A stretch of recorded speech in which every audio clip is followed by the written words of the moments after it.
Desde que eu era um pequeno fedelho, uma criança que mal podia preparar a própria refeição sem a ajuda de minha mãe. Lembro-me de temer com intensidade os espelhos naquela parede. Havia dois banheiros naquela casa de meus pais.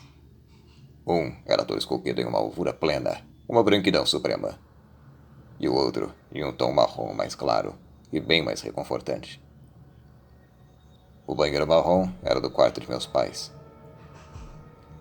Sempre que me deparava com o espelho artesanal do banheiro do quarto de meus pais, um pensamento inquietante tomava conta de minha mente. Foi durante os longos anos de minha infância, e eu jamais o havia mencionado em voz alta, não por temor de algo ou por superstição. Afinal, eu ainda tinha pensamentos inocentes demais a esse respeito. Não. Meu receio era algo quase irracional. Um temor daquela réplica minha em algum outro mundo. Sim, era esse o termo que eu utilizava.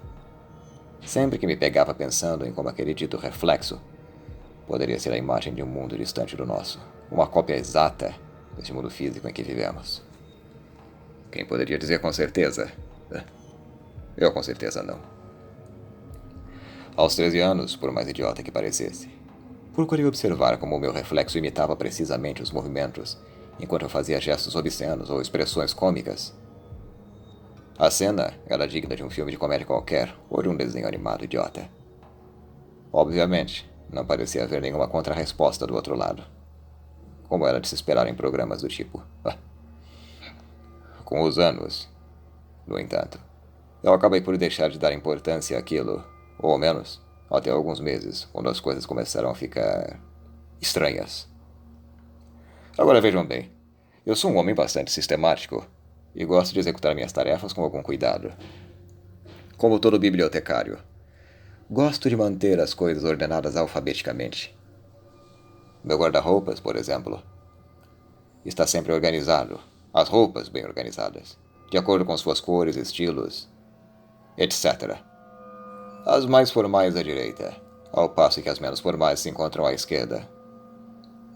Eu poderia citar muitos detalhes menores sobre a minha organização, mas não vem ao caso aqui. Como eu ia dizendo, na semana passada, em uma conversa com meu pai, que agora, bom, não pertence mais a este mundo, estava tendo seu cérebro lentamente devorado por uma doença degenerativa. Foi lá, pela primeira vez que eu ouvi de sua boca, que eu não era seu filho. Ele começou argumentando justamente sobre minhas roupas. O primeiro argumento era de que, afinal de contas, seu filho primogênito era bastante desorganizado e muito pouco sistemático. Dizia que eu mal poderia organizar as folhas de meus cadernos, e que poderia menos ainda organizar minhas roupas daquela maneira. Ele acreditava que algumas pequenas mudanças em minha rotina eram sinal de uma evidente mudança, sinal de que eu era uma pessoa completamente diferente. Ah, mas é claro, essa foi a primeira grande besteira que eu vi.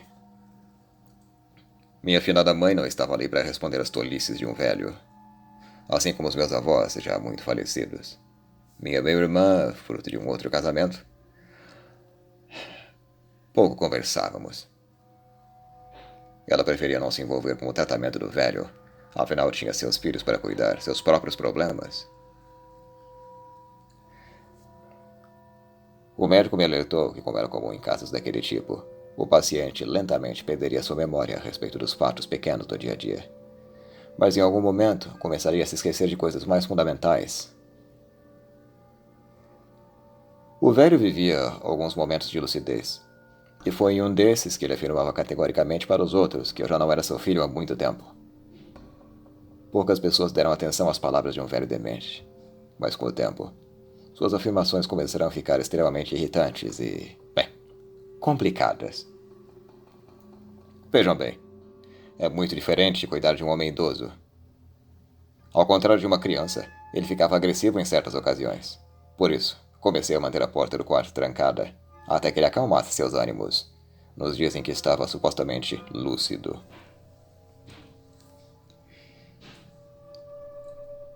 E um dia particularmente ruim, ele alegou sobre uma foto que havia sido tirada 28 anos atrás. Uma foto um tanto quanto bizarra, e que acreditávamos que era uma falha mecânica, um problema na máquina que seja. quando alguém observasse a minha foto em frente a um espelho. Lá estava eu, acenando para a câmera, e os olhos meio fechados por causa do flash. No entanto, quando se observava com alguma atenção, logo atrás, o reflexo dentro do espelho, havia uma imagem minha, uma cópia com uma expressão diferente. Na realidade, o ângulo do rapaz dentro do espelho era sutilmente diferente do meu. Parecia uma imagem minha socando o espelho do outro lado, como se buscasse sair de um local em que me encontrava preso há muito tempo. Do lado de fora, no banheiro marrom, é claro, eu acenava para a câmera, despreocupadamente. O velho buscou argumentar com algumas pessoas que eu jamais havia possuído aquela condição. Citos inversus totalis. Eu havia lido sobre aquelas condições em algumas enciclopédias médicas, e acredito que ele tenha feito o mesmo. Sim, eu de fato havia nascido com aquela condição, com os órgãos invertidos. Mas ele parecia acreditar que o seu filho havia nascido normal, e que havia radiografias antigas que poderiam provar que seu filho havia nascido com todos os órgãos no local certo. Ele afirmou, em algumas ocasiões, com muitas lágrimas em seu rosto, que se lembrava de seu filho, antes daquele dia fatídico. Se lembrava de ele ser destro, e que eu, sendo um demônio vindo do espelho, era canhoto. Que grande besteira! De fato, que grande besteira! Querem ouvir a verdade?